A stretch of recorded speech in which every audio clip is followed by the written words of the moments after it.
Shalom, sa pinagpalang araw ng Lunes, mga kapatid. Narito na naman tayo ngayon sa ating Preaching in the Wilderness series, kung saan binabasa natin ang Ebanghelyo ng Panginoon, ang mabuting balita na binabasa sa lahat ng mga Katolikong simbahan sa buong daigdig. So, binabati natin yung mga suporta natin na palaging sumusubaybay sa atin, ang kapwa natin Katoliko, and then yung ibang hindi man natin, mga separated brethren natin na from time to time ay dumadaan at sumisilip at nakikinig din sa atin paminsan-minsan. So binabati ko kayo ng kapayapaan at ligtas na araw ng Lunes.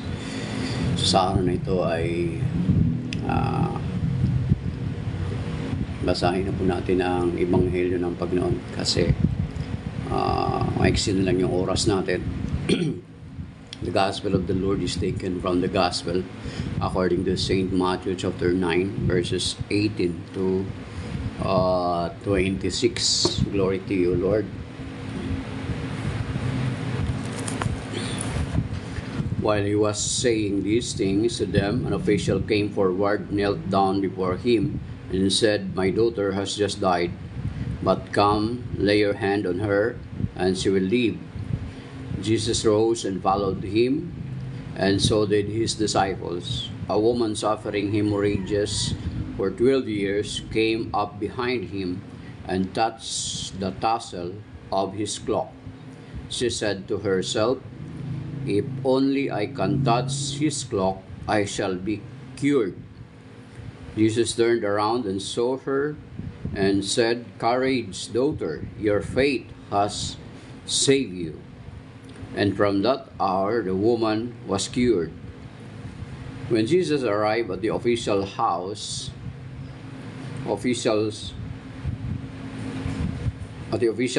and saw the flute players and the crowd who were making a commotion, he said, "Go away. The girl is not dead, but sleeping." And they ridiculed him.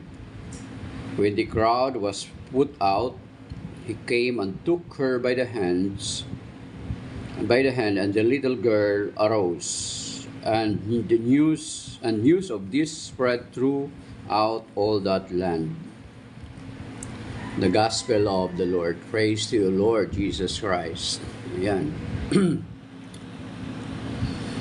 Okay.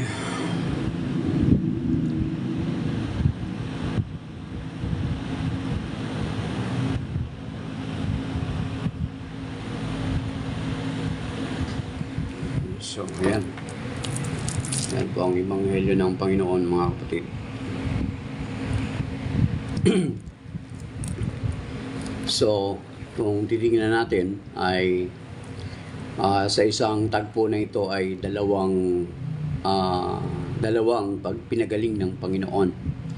Itong anak ng isang opisyal na ang sabi ay ang kanyang anak ay may sakit. So, sumama ang Panginoong Jesucristo sa kanya para pagalingin yung kanyang anak. Then along the way ay makikita natin na may isang babae na 12 taon nang dinurugo. So, try to imagine that. At makikita natin yung pananampalataya ng babae. At ang sabi niya,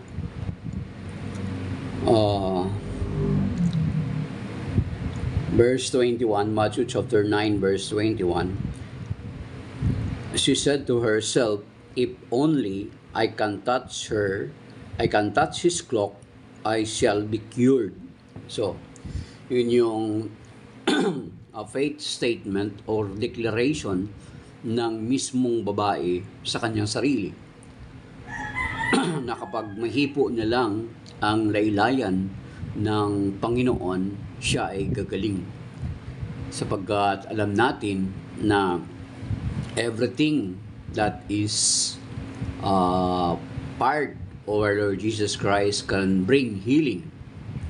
Kaya ang babae, alam niya na ang Panginoong Kristo ay makapangyarihan at mismo siya ang nag-isip, nagsabi sa kanyang sarili, if I can touch only his cloak, I shall be healed. So yung cloak, yung tassel mga kapatid, yung pinakadulo kasi siksikan po ng mga tao, halos hindi makalapit itong babae.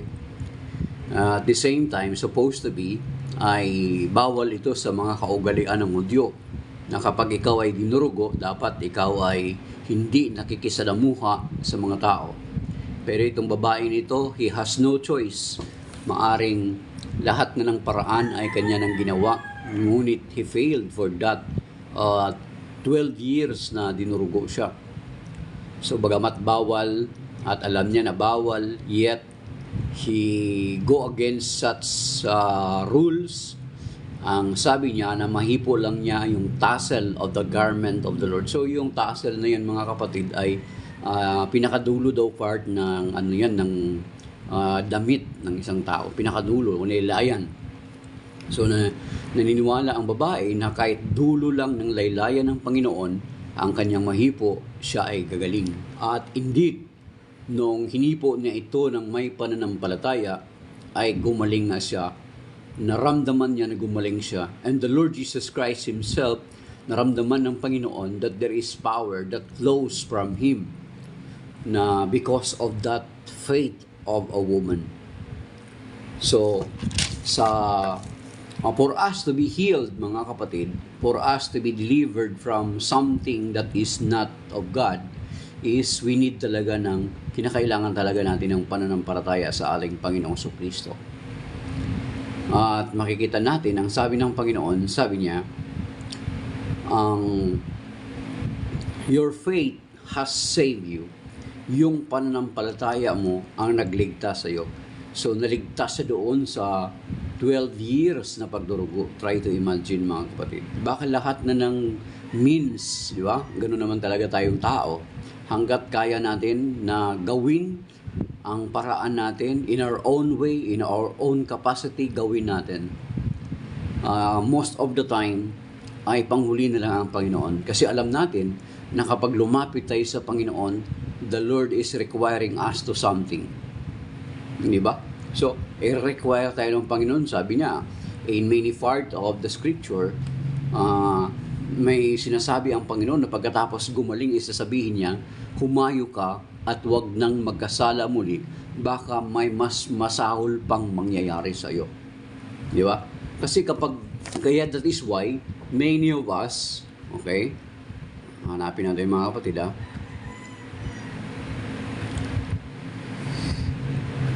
okay, na many of us, kaya yung maraming mga tao na ayaw lumapit sa Panginoon. Kasi nga naman, kapag ang tao lalapit sa albularyo, ang sasabihin lang naman ng albularyo, bibigyan lang naman siya ng albularyo ng pangdepensa or protection, baga, sabi. Hindi sasabihin ng albularyo, mamuhay ka na ng banal, lagi kang magkumpisal, lagi kang umattend na magsimba, mag-attend ka ng misa, magpatawad ka. Hindi naman sasabihin ng ng albularyo. Pero ang Panginoon, very specific na pagkatapos mo gumaling ay dapat, sabi niya, humayo ka at huwag nang magkasala at baka may mas masahol pang mangyari sa iyo. So, hanapin natin yung specific verse na yun, mga kapatid. Di ba? So, kaya that is why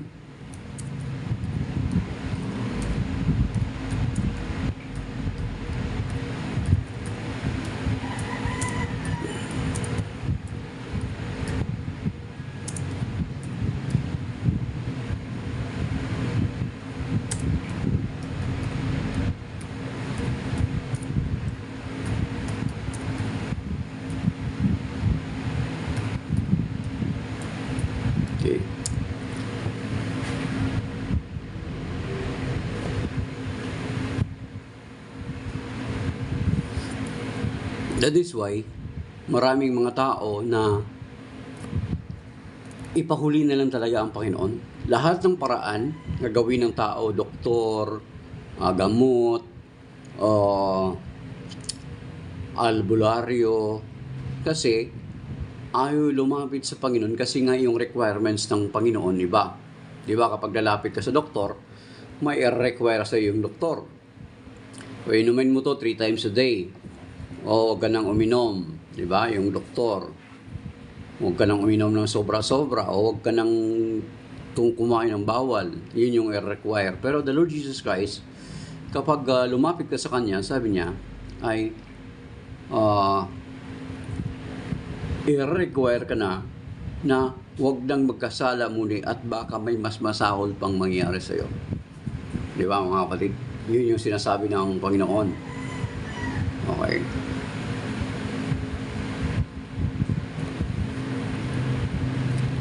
So kaya yung babae, maaring sa mapagbalang umaga, Virgo. So yung babae, huling ano na lang, sa huli na lang niya talaga nilapitan ng Panginoon.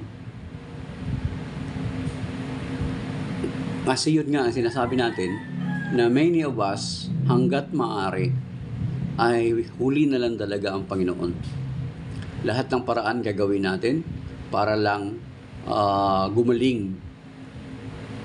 Until na kahit kuminsan ng mga doktor, sabi ng doktor, na even them, ng mga doktor, beyond their capacity, it is beyond their knowledge, ay sasabihin na ng doktor na ipagpasa Diyos na lang natin. So, that is why many of us ganun din minsan, na ipinapahuli lamang natin ang Panginoon. Samantala na ang Panginoon na kapag nahihirapan tayo, ay inaanyayahan niya tayo na lumapit tayo sa Kanya. Diba? Yun yung sinasabi sa Matthew chapter 11 verse 28. Kapag nahihirapan tayo, ay sasabihin ng Panginoon, halikayong lahat ng mga nabibigatan, mga napapagal, mga nabibigatan at napapagal, at kayo'y pagpapahingahin ko. Diba yung sinasabi sa Matthew chapter 11 verse 28? Pasanin ninyo ang aking pamatok, sapagkat ang aking pamatok ay magaan at makakahanap kayo ng kaginawaan para sa inyong kaluluwa. Di ba yun yung sinasabi ng Panginoon? Kaya nga yung kanta na yan ni Basil Valdez na Lift Up Your Hands to the Lord is based from that verses of the Bible in Matthew chapter 11 verse 28 to 30. Kaya kung kantahin mo, it is a very powerful song. Kasi yun yung sinasabi ng Panginoon na kapag nahihirapan tayo, lumapit tayo sa Kanya. Hindi na natin hintayin na lumala pa yung ating karamdaman, lumala pa yung ating sitwasyon. Katulad itong babaeng dinurugo nito for 12 years. Kaya nung makita niya ang Panginoon, sabi niya, if I can touch only the tassel of His garment, of His cloak, I shall be healed. Diba? And then gumaling na siya mga kapatid. At itong part na ito, itong part na ito ay it is also a reference nating is also our biblical reference as Catholic why we Catholics are tinatawag na yung mga relics or meron tayong tinatawag na marami sa ating mga Katoliko na kapag humipo sa imahen ng Panginoon ay humihipo, pumupunas sa imahen ng Panginoon, it is because based from this verse or passage of the Scripture, mga kapatid. That is why marami sa ating mga Katoliko ay may naghihipo, may nagpupunas kasi yun nga, itong sinasabi dito sa Matthew chapter 9 na yung babae ay naghangad lang na mahihipo na yung laylayan ng Panginoon. Kaya, dapat tayo na mga Katoliko, kapag gumagawa tayo ng gano'n, halimbawa, nagpupunas tayo ng imahen ng Panginoon, dapat gano'n ang isaloob natin. Mahipo ko lang ang imahen ng Panginoon. Naniniwala ako na pagalingin ako ng Panginoon. Ang Panginoon na nakaluklok sa kanan ng Ama ang siyang magpapagaling sa atin. Hindi yung imahe per se. Dapat maintindihan natin. Kaya that is why we in the Catholic Church, yung mga tao, hindi natin sila pwede hatulan kung bakit nila ginagawa yon. At the same time, nakakatulong yun kasi para at least babawasan yung nagtatrabaho, ng trabaho naman naglilinis doon sa loob ng simbahan. So, yun nga sinasabi. Itong Matthew chapter 9 na ito yung reference, Matthew chapter 18 to 26. That is why we in the Catholic Church doing that. Dapat, mahipo ko lang ang imahin ng Panginoon. Gagaling ako. Kasi everything that pertains to the Lord has power. Especially kung ang nirepresentan niyan ay ang ating Panginoong Hesukristo. Di ba? Kaya nga kung titingnan natin, maging doon sa Acts chapter 19, mga kapatid, try to imagine. Sa Acts 2, ha? Okay? Dito sa Gawa ng mga Apostol, sa Acts chapter 19, okay,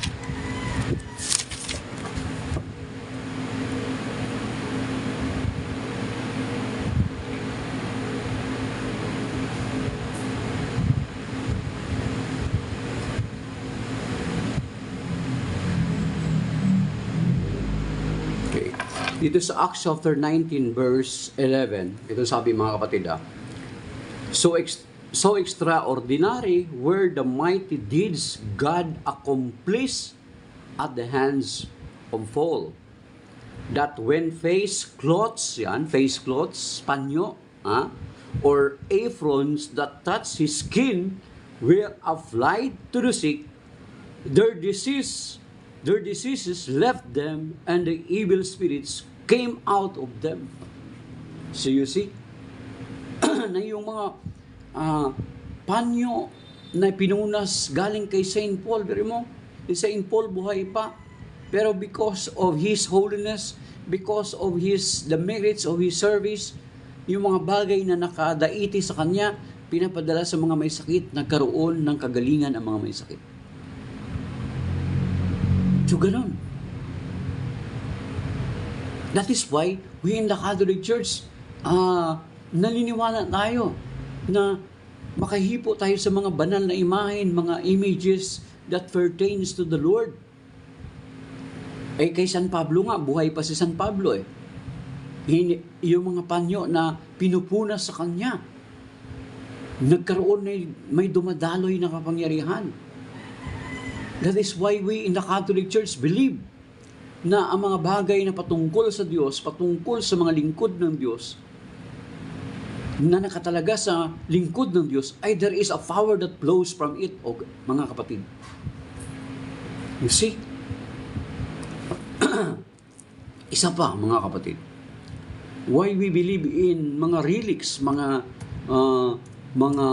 yung paghipo-hipo na yan, mga panyo na yan.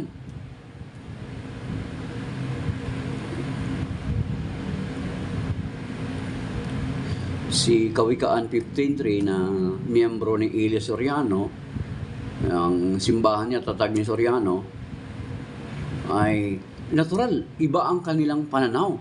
Sa kanila, when we touch images, sa kanila, ano na yun? Sa kanila is worship na yun, pagsamba na yun. So nahuhulog sila sa bitag ng Diablo na paghahatol sa kanilang kapwa. At alam naman natin, ang paghahatol sa kapwa ay isang malaking kasalanan na lumalabag din doon sa 10 kautusan. Yan, mag-ingat ka dyan, Kawikaan 15.3 na miyembro ni Mang Eli Soriano. So kaya yung mga tao na humihipo-hipo dyan sa mga imahen, wag nating pagtawanan or wag nating hatulan, mga kapatid. Bagkus ipanalangin natin sila na kung ano man yung kanilang intention or prayer intentions na ipagkaloob ng Panginoon. Katulad nung ginawa nung saserdote Eli kay Hana. noong narinig niya na kumikibot-kibot yung bibig ni Hannah doon sa 1 Samuel chapter 2, doon sa 1 Samuel, na nung nakita ng saserdote nakikibot-kibot ang bibig ni Hannah, una, hinatulan ng saserdote.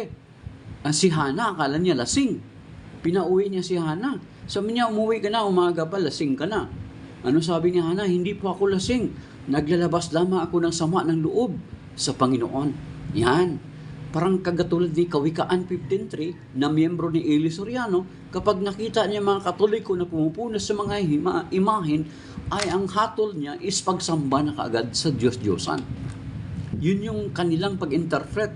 Parang katulad ni Sacerdote Eli, na hinatulan niya si Hannah na akala niya lasing. So dapat kapag makita natin, ang mga taong ito ay dapat ipag-pray natin, mga kapatid. Lord, kung ano man pong panalangin at anong pinagdadaanan ng taong ito habang siya ay humihipo sa mga imahin, halimbawa sa imahin ni Mama Mary o sa imahin ng krus, nawa ipagkaloob mo sa kanya ang kanyang kahilingan.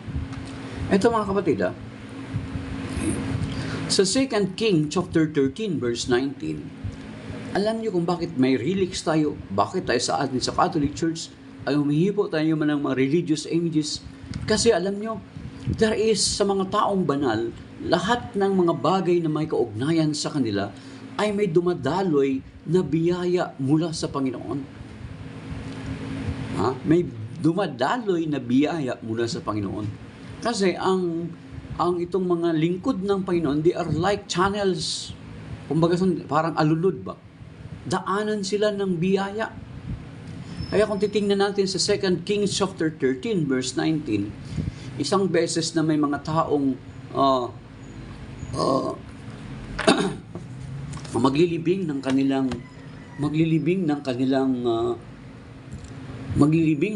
bangkay, ng kanilang kaanak, may mga dumaan na tulisan na bigla silang tumago, at yung bangkay ng kanilang kaanak ay bigla nilang ipinasok sa libingan ni Elisha. At nung mahipo nung bangkay ang buto ni Elisha, ang bangkay na yun ay muling nabuhay, mga kapatid. So try to imagine. You see, that is why.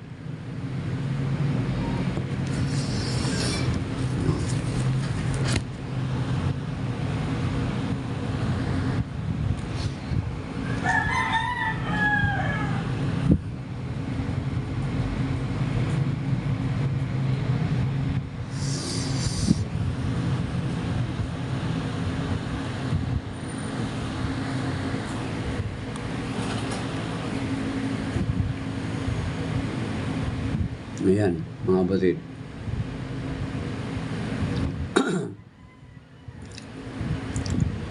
So, yun, biri mo. Buto lang ni Elisha yun. Kaya nung nahipo ng bangkay, nabuhay siya. That is why, kaya kanina si St. Paul, panyo lang na pinupunas sa kanya, buhay si San Pablo. Pero there is a power that flows from it. Bakit? Bakit si San Pablo ay lingkod ng Panginoon? Yung merito ng kanyang paglilingkod, may biyaya na nagmumula sa kanya. Yan. Nagaling sa Panginoon. Ganon din yung nangyari sa buto ni Elisha. Yan. Kaya tayo, kung ang kapwa nating Katoliko, hinihipo niya yun, halimbawa, hinihipo niya yung imahe ni Mama Mary, at narinig natin, halimbawa tayo narinig natin na kinikilala niyang Diyos si Maria, ay lapitan natin, hindi po Diyos si Maria. Katulad ni Kawikaan 15:3, ang paniniwala nila na mga imahin, mga religious images, mga Diyos. Kapag ang isang tao, bagay, kinikilala mong Diyos, maliban sa Diyos na lumikha ng langit, that can be considered as idol or Diyos-Diyosan. Kasi hindi naman talaga sila totoong Diyos. Kung kinikilala natin ng mga Katoliko, ang mga imahin or mga religious images ay Diyos. Halimbawa, si San Pablo, ginawa nating Diyos Pablo. He can be considered as idol. Diyos Pedro, he can be considered as idol. Diyos-Diyosan, kasi ang totoong Diyos ay lumikha ng langit at lupa. Yan. Yan yung hindi naintindihan nila ng maigi, kasi hindi naman talaga nila naintindihan yung original word na Hebrew dun sa Exodus chapter 20. Kaya itong si Kawikaan 15.3, kung ano lang yung itinuro sa kanya, yun na yung paniniwalaan niya, pero hindi naman talaga siya totoong nagsaliksik kung ano yung kahulugan sa original na language doon sa sinasabi sa Exodus chapter 23-5. Kaya sino yung paniniwalaan natin? Itong si Kawikaan 15.3 o itong mga sekta at denominasyon na wala naman talagang alam patungkol sa original text ng Bible. Di ba? Wala silang alam, mga kapatid. They have no Bible scholars. Kaya hindi nila naintindihan yung grammar ng original biblical languages. Kaya kung magpipili ka ng paniniwalaan, ang simbahang nagpasimula pa nung unang siglo, first century, that exists almost 2,000 years na, or yung sekta lang nag-umpisa lang ng mga 1980, 1914, 1517, 1830, year 2000, of course. Eh di doon ka na lang sa magdadalawang taon na nakakaintindi ng original ng languages, na nag-compile para mabuo ang Biblia, nagsali ng Biblia para original languages into vernacular languages. Di ba?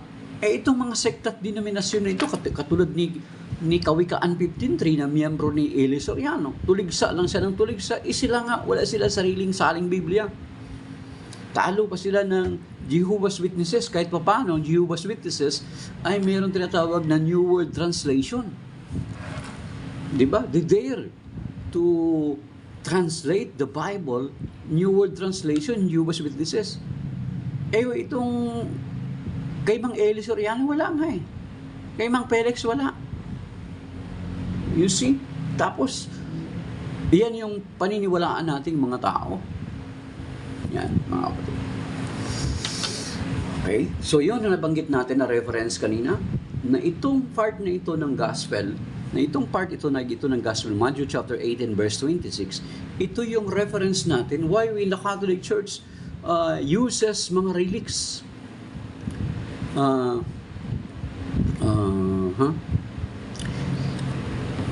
Isa pa, mga kapatid, take note. Kasi si St. Paul, diba, sa Acts chapter 19, yung panyot dilatar. Ako in my own experience, nakaranas ako ng ganun. Na may kasamahan kaming poses dati na kaklase ko. Kapag nakatikom yung kamay, never mo yan, basta-basta mabuksan yung kamay at ang lakas. Mga kapatid, alam nyo anong ginagawa namin para mabuksan lang? Yung panyo lang, na may tatak ng Psalm 91, na galing sa charismatic community ni El Shaddai. Bubukas siya, nakaliyad pa. Kasi init na init siya. That is why, ganun ang nangyari kay St. Paul. Doon sa Acts chapter 19, na kahit yung panyo lang na nakapunas galing sa kanya ay ginagamit ng Panginoon na maging daluyan ng biyaya ng Panginoon. Hindi dahilan sa sariling kapangyarihan ni San Pablo, kundi kung bakit nangyayari yun, dahilan doon sa kapangyarihan na dumadaloy sa kanya sa merito ng kanyang katapatan sa paglilingkod sa Panginoon. Okay.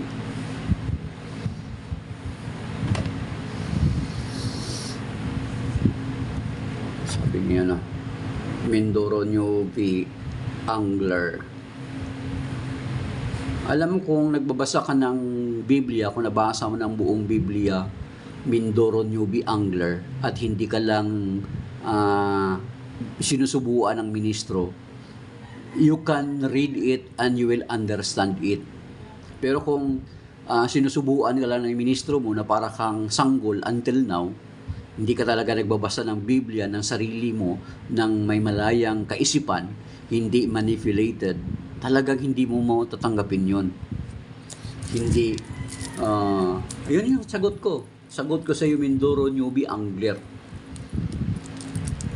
Maintindihan mo at malalaman mo na sa Biblia, hindi ginawa Hindi kung kailan ginawa.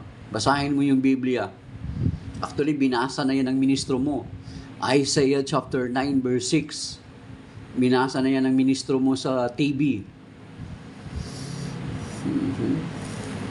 Hindi na ako magbibase sa kasaysayan. Hindi ginawa sa kasaysayan. Basahin mo, sa prophecy pa lang, hindi pa siya ipinanganak, hindi pa siya nagkatawang tao. Isaiah chapter 9 verse 6, basahin mo, ha? Binasa to ng ministro mo. Okay? Although hindi to kasama sa topic, mga kapatid, ha? Basahin natin yung pagbigyan natin si Mindoro Nyobi Angler na miyembro ni Felix Manalo.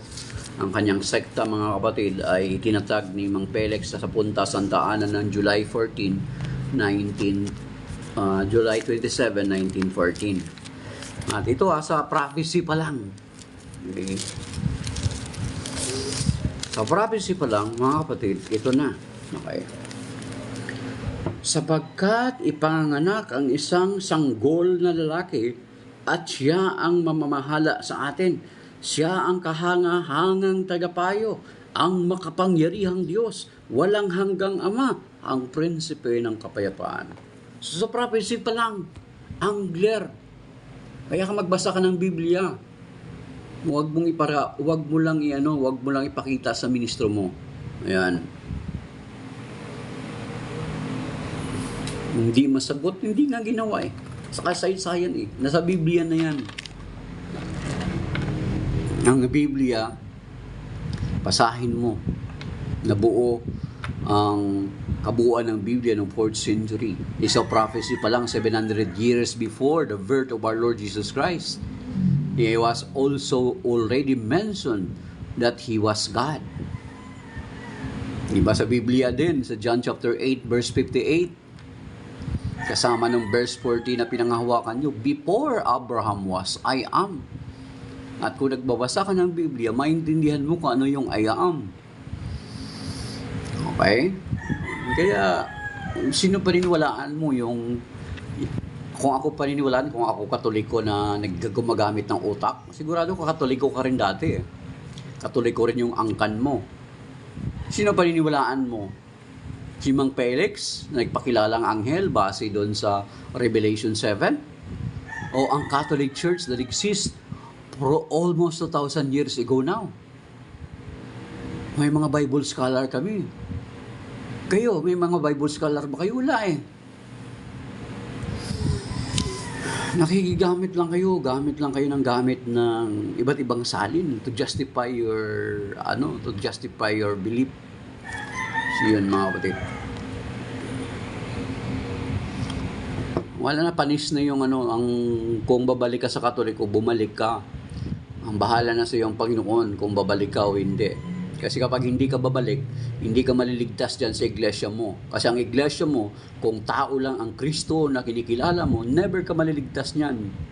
Manigas ka, kahit manigas ka pa dyan, hindi ka maliligtas dyan, lalo na kapag tahasan mong itinatanggi ang Panginoon sa Kristo. Kapag ang Kristo mo na tagapagligtas ay tao lamang, hindi ka maliligtas. Yung dugo niya na itinigis doon sa krus, katulad ng binabanggit doon sa Acts 20:28, ay hindi makatutubos yun kung tao lang siya. Kaya yan, tandaan mo. Kaya kung ako Katoliko kung halimbawa ikaw Katoliko ka, nag-iisip ka, sino nung paniniwalaan mo? Si Mang Felix? Or yung mga Bible scholar natin? Or ang Catholic Church that exists almost 2,000 years ago? Yung sektang sumulpot lamang noong July 27 na nagkulong sa kwarto na after 3 days ay sabi niya sugo na siya. Kalukuhan yun, mga kapatid. Walang katotohanan yun. Kaya huwag tayo maniwala. Ayun ay katuparan ang mga lumutang na mga ngaral. Nitong huli ay katuparan sila ng Matthew chapter 24 verse 4, Matthew chapter 24 verse 11, and then Matthew chapter 24 verse 24. Kaya huwag tayo basta-basta maniwala, mga kapatid.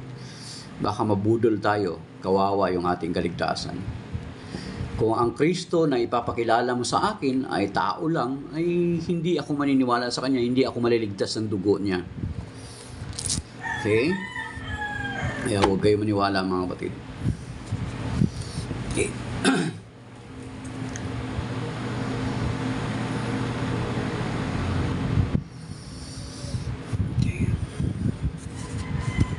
So, daming tanong si mga common question na yan ni Mindoro Newbie Angler. Mga common question niya lang yan, ulit-ulit na yung tanong na yan. Ang patunayan mo na lang muna sa Biblia kung saan sa Biblia natalikod ang Panginoon. Natalikod yung iglesia ang tinatag ng Panginoon at isinalin ang pamamahala kay Mang Felix. Bigay mo sa akin yung talata. Okay, so out of topic yung na-raise ni Mindoro Newbie Angler na isang miyembro ng Inc. 1914, mga kapatid. Pero binigyan din natin siya ng paggalang, kaya natin sinagot kahit paano yung kanyang mga akusasyon. So, ang sasabihin na natin sa kanya na kapag ang kanyang Kristo na kinikilala ay tao lamang, kahit umanib pa siya sa iglesyang ipinangalan sa Panginoon, ay hindi po siya maliligtas diyan, mga kapatid. Okay. And then pagkatapos yan, mga kapatid, pagdating ng Panginoong Jesucristo sa bahay ng official, patay na po yung bata. At nagsisiyakan, may mga mourners na, may mga nagtugtugan na, mga mourners, o yung mga umiiyak. So, pinalabas sila ng Panginoon.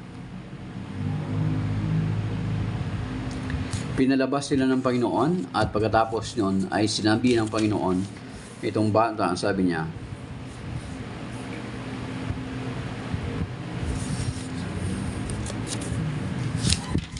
ng Panginoon, ito mga kapatid, balikan natin. Verse 23, when Jesus arrived at the official's house and saw the flute players and the crowd who were making a commotion, he said, "Go away, the girl is not dead, but sleeping." And they ridiculed him.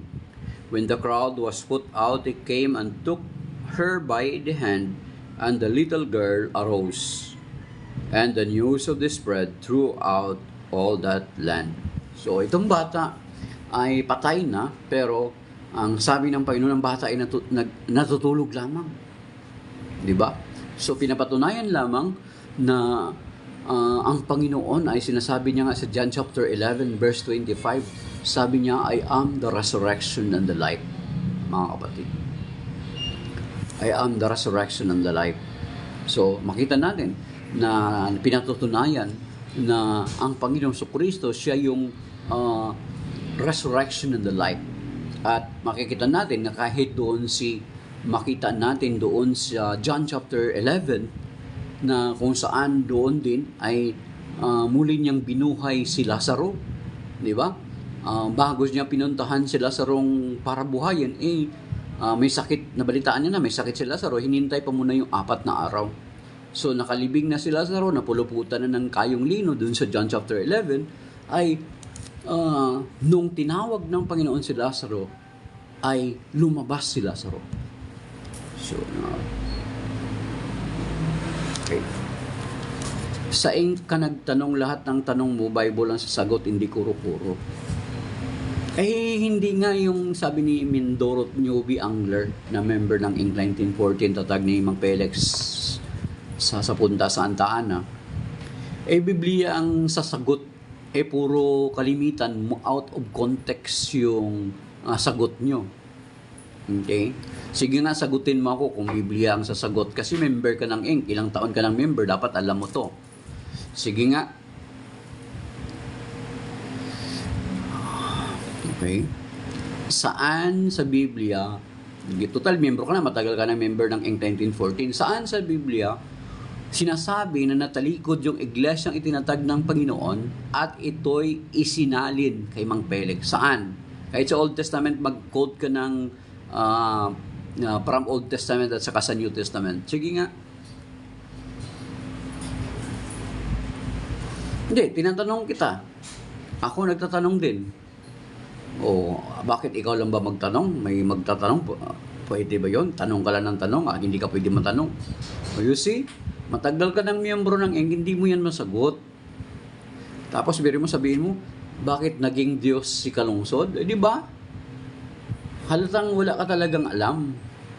Basta ka na lang para kang baby Ang baby ka mula nung bata, di ba ang baby, sinusubuan yan. Until now, kayo sinusubuan pa rin kayo ng mga ministro nyo. Hindi kayo nagsasaliksik ng sarili nyo. Yan. Para kayong, ang mangyayari tuloy, parang katulad nung sa kabayo, na parang katulad nung sa kabayo na tinatakpan nung magkabilang side. Kaya tuloy, ang direksyon na nakikita ng kabayo, yun yung sa harapan. Ganun ang kahalintulad ng mga taong hindi nagsasaliksik ng sarili, ng malaliman. You see? Yun sa pagsasabing wala sino gumawang Diyos kay kalungsod. You see? O, di ba? Mga anong klaseng kaisipan yan? Kailan ginawang Diyos si kalungsod? Meron ka bang link? Meron ka bang link na may provide para sabihin mong ginawa ng Katolikong Diyos si kalungsod? Talaga naman to. Talaga naman tong mga ano to, no? Okay. Okay, sinasamba. Alam mo yung sino ba yung Sandoval? Si Sandoval mong ministro? Ang pagluhod ay katumbas ng pagsambay. Oh, di ba? Then nag-quote sa Psalm 95. Ngayon, pinakitaan ng mga protestante at ng mga katoliko na ang si Mang Felix niluhuran ng mga ministro. So, si Mang Felix pala ay sinamba na. Oh, nang bandang uli, nung sinasabi ni Sandoval, hindi naman natin sinasabi na ang pagluhod ay katumbas ng pagsamba eh. Oh. Sa video yan, Mindoro Newbie Angler sabi ano niyan sa video yan. Okay, hindi ko lang ma-provide dito. Pero sabi ano yan sa video yan. Binawi. Okay. So, yan mga kapatid. So, that is by now mga kapatid. Pinapatunayan lamang ng Panginoon ang banal na kasulatan na ang Panginoon ay tinatawag na John 11:25 that He is the resurrection of the life, na kahit yung bata na patay na ay muli niyang binuhay. At maging si Lazaro 4 days nang namatay, binuhay pa rin ng Panginoon. Take note, nung binuhay ng Panginoon, He never shouted, Ama! Buhayin mo po si Lazaro. He never shouted that. Bagkus sinabi niya, lumabas ka! Ang sabi ni Mindoro Newbie Angler, kawawa naman. Kayo yung mas kawawa. Kasi biri mo na paniwala kayo na anghel si Mang Felix. Napaniwala kayo na si Mang Felix, anghel. Sabi nyo sa katatayuan. Tapos ang Panginoong Kristo sa inyo, tao lang. Samantala, ang linaw na nang sinasabi sa Biblia na ministro nyo mismo nagbasa doon sa Isaiah chapter 9 verse 6. Sa prophecy pa lang. Kaya nga, sinasang-ayunan nung Isaiah 7:14 na Emmanuel, kasama natin ang Diyos. Kasi kasama natin ang Diyos kasi sinasabi sa John chapter 1 verse 14 na ang salita ay nagkatawang tao at namuhay sa piling natin. So kayo ang kawawa. Kasi ang tagapagligtas nyo, tao lang, other Christ yan, ibang Kristo yun. So yung Kristo nyo hindi makapagliligtas sa inyo. Ang kanyang dugo ay hindi makatutubos sa inyo katulad ng binabanggit sa Acts 20:28. Okay? So bilang miyembro ng Inc. 1914 na napakatagal na hindi mo ma-provide sa akin kung saan sa Biblia na natalikod yung iglesyang itinatag ng Panginoon. Di ba? So dapat primary doctrine nyo yan. Dapat alam mo, hindi mo ma-provide eh. Ibig sabihin, palpak yung kinakaniban mo, kayo yung kawawa. Kasi kung ang tagapagligtas mo tao lang, sorry to say, hindi ka maliligtas ng tao. At yung kanyang dugo ay hindi ka matutubos. So that is by now mga kapatid, shalom. May God bless us and give us safe and sound sa araw na ito. Iligtas na tayo ng Panginoon sa lahat mabigat mga pagsubok, palubang karamdaman. Iligtas tayo sa mga disgrasya at magiging mapagpala ang ating buhay sa araw nito. Shalom mga kapatid.